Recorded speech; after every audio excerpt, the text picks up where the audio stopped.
நாளைக்கான வீடியோ தாங்க வந்திருக்கு. வீடியோ வந்து சூப்பரா இருந்துச்சு அப்படின்னு தாங்க சொல்லணும். சாரதா வந்து இறந்துட்டாங்க. அத வந்து பாட்டி வந்து சாமியாடியே சொல்லிட்டாங்க அப்படின்னு தாங்க சொல்லணும். அதெல்லாம் பார்க்குறப்போ சேனல மட்டும் மறக்காம லைக் அண்ட் சப்ஸ்கிரைப் மட்டும் பண்ணிருங்க. ஃபர்ஸ்ட்டு எடுத்தோனேயுமே வந்து வீட்ல வந்து பாட்டி, லட்சுமி, பிருந்தா எல்லாருமே இருக்காங்க. அந்த இடத்துக்கு வந்து தர்மலிங்கம் வந்து கால் மேல கால் போட்டு உட்காந்துருக்கிற மாரி காட்டுறாங்க. அத பார்த்துட்டு பாட்டி வந்து சொல்றாங்க, "என்னடா உன் மக வந்து வீட்ல இல்லன்னு சொல்லிட்டு இப்படி தைரியமா இருக்கியோ? அவ இருந்தா அப்படியே பம்மிக்கிட்டு இருக்கியே பாவம் போல" அப்படிங்கிற மாரி சொல்லிக்கிட்டு இருக்காங்க.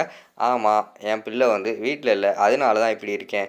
என்ன இருந்தாலும் நான் இவ்வளோ பண்ணது வந்து உங்களுக்கு தெரிஞ்சிருக்க கூடாது. சின்ன பிள்ளைய கடத்துனது, அதுக்கடுத்து வந்து என் மருமகனையே வந்து ஆள வச்சு குத்த சொன்னது, இது எல்லாமே உங்களுக்கு தெரிஞ்சு போச்சு. சரி இருக்கட்டும்" அப்படிங்கிற மாரி சொல்லிக்கிட்டு இருக்காங்க.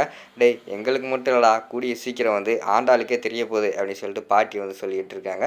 "அப்படியெல்லாம் தெரியறதுக்கு வாய்ப்பே கிடையாது. என் பிள்ளை வந்து நான் சொல்றத தான் நம்புவா" அப்படிங்கிற மாரி சொல்லிக்கிட்டு இருக்காங்க. "அவ நீ சொல்றத நம்புனதுனால தானடா இப்படி வந்து நீ ஆட்டமா ஆடிக்கிட்டு இருக்க. கூடிய சீக்கிரம் உன் சட்டை வெளுக்க தான்டா போகுது" அப்படிங்கிற மாரி வந்து பாட்டி சொல்லிக்கிட்டு இருக்காங்க. "அதெல்லாம் வெளுக்காது. இந்த வீட்ல வந்து யாருமே நிம்மதியா இருக்கக்கூடாது என்னைய தவிர. அதான் எனக்கு வேணும்" அப்படிங்கிற மாரி சொல்லிக்கிட்டு இருக்காங்க. "அப்பா ஏன்ப்பா இப்படி வந்து வெஞ்சன்ஸ் வச்சு வச்சுக்கிட்டு அலைஞ்சுக்கிட்டு இருக்கீங்க?" அப்படிங்கிற மாரி சொல்லி பவித்ரா வந்து கேட்க வராங்க. "ஏய் இங்க பாரு, நீ எல்லாம் என் முன்னாடிலாம் பேசவே கூடாது" அப்படிங்கிற மாரி வந்து பவித்ரா வந்து சொல்லிடுறாங்க. பவித்ரா வந்து இவன்கிட்ட போய் என்னத்த பேச அப்படின்னு சொல்லிட்டு அவங்க ஒரு பக்கம் அமைதியா இருக்கிற மாரி தான் காட்டிக்கிட்டு இருக்காங்க. இவன் இதுக்கு மேல சரிப்பட்டு வரமாட்டான்னு சொல்லிட்டு பாட்டி விறுவிறுன்னு வந்து அருவாமனைய தூக்கிட்டு போய் தர்மலிங்கத்தோட கழுத்துல வச்சிடுறாங்க. "ஏன்டா இப்ப பேசு, இந்த வீட்ல யாருமே நல்லா இருக்கக்கூடாதுன்னு சொன்னியே, இப்ப சொல்லு இப்ப சொல்லு. ஏய் பவித்ரா போய் கதவ பூட்டுமா" அப்படிங்கிற மாரி சொன்னோனே அவங்க போய் கதவ பூட்டுறாங்க. தர்மலிங்கத்த பார்த்துக்கிட்டோம்னா இருள் அடிச்சு போன மாரி உட்காந்துருக்காரு. "ஐயய்யோ! என்னடா இப்படி ஆயிப்போச்சு" அப்படின்னு சொல்லிட்டு பாட்டி வந்து அழுத்திக்கிட்டே இருக்கு. கழுத்துல வந்து அந்த அருவாமனைய வச்சுக்கிட்டு அழுத்திக்கிட்டு இருக்கு. "எங்க இப்ப சொல்லு இப்ப சொல்லு" அப்படின்னு சொல்லிட்டு அழுத்திக்கிட்டே இருக்கு. அமைதியாவே இருக்கிற மாரி காட்டுறாங்க. அதுக்கடுத்து வந்து பாட்டி வந்து சொல்றாங்க, "இங்க பாரு, என்னோட மருமகளோட தாலி வந்து அறுந்துறக்கூடாது. அதுக்காக தான் உன்னை உயிரோட விடுறேன்" அப்படிங்கிற மாரி சொல்லிக்கிட்டு இருக்காங்க. அதுக்கு லட்சுமி வந்து சொல்றாங்க, "அத்தை இப்படி ஒரு மானங்கெட்ட மனுஷன் கூட வாழ்றதுக்கு நான் வந்து தனியாவே இருந்துட்டு போறேன். எனக்கு ஒண்ணும் அவ தேவை கிடையாது" அப்படிங்கிற மாரி சொல்லிட்டு இருக்காங்க. "விடுமா, என்ன இருந்தாலும் நீ வந்து மஞ்சளும் குங்குமமா இருக்கிறது தான் பார்க்க நல்லாயிருக்கும்" அப்படின்னு சொல்லிட்டு அந்த இடத்துல வந்து அந்த அருவாமனைய வந்து கீழ போட்டுர்றாங்க. கீழ போட்டு ஒரு பாட்டி வந்து கோவப்பட்டு அந்த இடத்துலேருந்து போற மாரி தான் காட்டிக்கிட்டு இருக்காங்க. தர்மலிங்கம் வந்து உள்ளத்தனமா யோசிச்சுக்கிட்டு இருக்காரு. "ஓ! ஆள் இல்லன்னு சொல்லிட்டு என் கழுத்திலே வந்து அருவாமனை வைக்கிற அளவுக்கு வளர்ந்துட்டீங்கல்ல, உங்கள சும்மா விடக்கூடாது" அப்படின்னு சொல்லிட்டு அவங்க ஒரு பக்கம் யோசிச்சுக்கிட்டு இருக்காங்க. அடுத்த சீன்ல வந்து அந்த கருப்பசாமி கோயிலுக்கு வந்து எல்லாருமே போயிருக்காங்க. குடும்பத்தில உள்ள ஆதி, பாரதி, லட்சுமி, அதுக்கடுத்து பாட்டி, அதுக்கடுத்து பவித்ரா எல்லாருமே போயிருக்காங்க.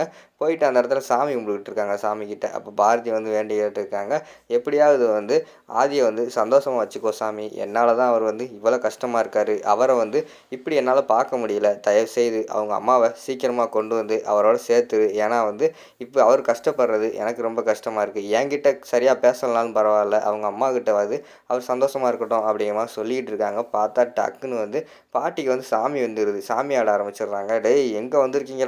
எங்கே வந்திருக்கீங்களான்னு" சொல்லிட்டு சாமி ஆட ஆரம்பிச்சிடுறாங்க.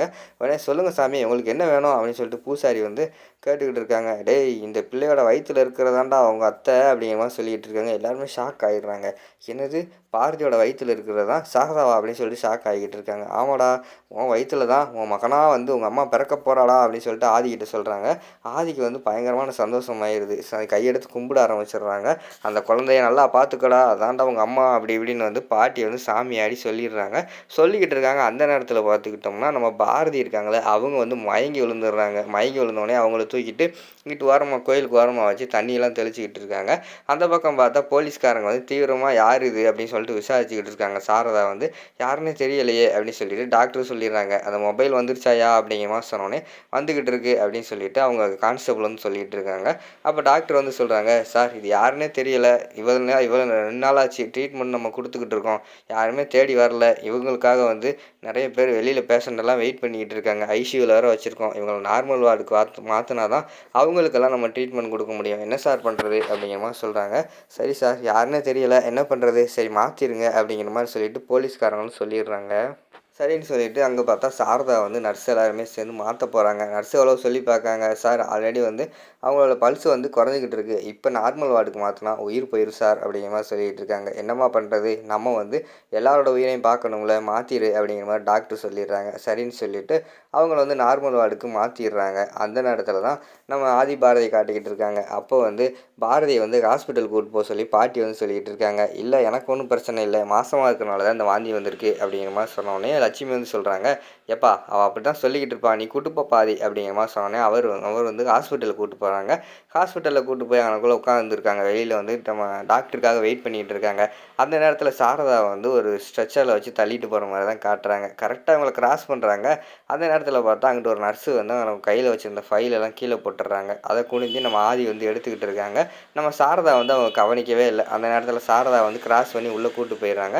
அடுத்து ஆதி பாரதி 2 பேருமே போய் டாக்டர் வந்து பார்த்துக்கிட்டு இருக்காங்க. டாக்டர் வந்து என்னாச்சும்மா எங்கே செக் பண்ணுங்க அப்படின்னு சொல்லிட்டு நர்ஸு வந்து பாரதி வந்து பல்ஸு எல்லாமே சுகர் எல்லாமே செக் பண்ணிக்கிட்டு இருக்காங்க. அதோட பார்த்துக்கிட்டிங்கன்னா அந்த ஃபஸ்ட்டு பார்ட் வந்து முடிச்சிடுறாங்க. செகண்ட் பார்ட்டில் வந்து நம்ம ஆதி இருக்காங்கள்ல அவங்களுக்கு வந்து அவங்க அம்மா இறந்தது வந்து தெரிஞ்சிருதுங்க. மிஸ் பண்ணாமல் செகண்ட் பார்ட்டையும் பாருங்கள்.